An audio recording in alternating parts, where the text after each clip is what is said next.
Okay guys, check natin kung dumating na siya. Kung mayroon bang dumating. Alright. Let's see. Oh no. Nada. Nothing?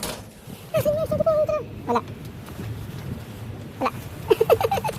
Wala dito. Na ano? Wala dumating na. Puro ultra ba yun? Check sa online. Pero wala. Wala ba? Ito na!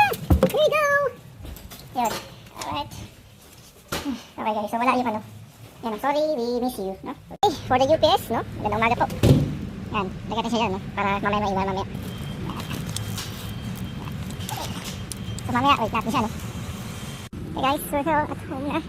Kaso wala. Nakita ko sa pig ko. Pwede pa rin ipapig ko. Ha, wala. Okay. Wala talaga, hindi na iwanan dito. Okay guys. Wala. Yung paper ko andito pa rin. Ha? Ewan ko lang kung meron tayong dumating. Pero sana. Ay naku. Ang araw na eh. Pero andito paper. Pero kaya. Tara! Wala. Ay.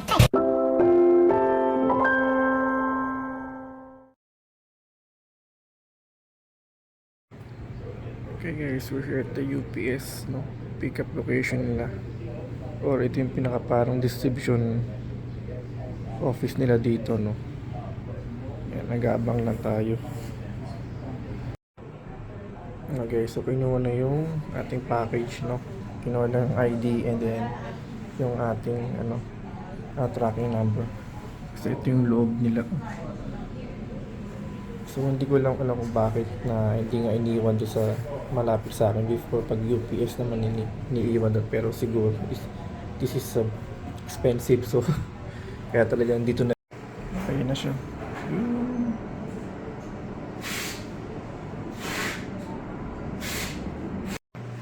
Alright, thanks so much sir, have a good one. Okay. Yan, ito na guys, nakuha na natin yung ating items, no? And so guys, nakuha na natin yung ating package. Lumiban muna ako sa trabaho ng ilang oras. Ginamit ko na yung ating lunch time.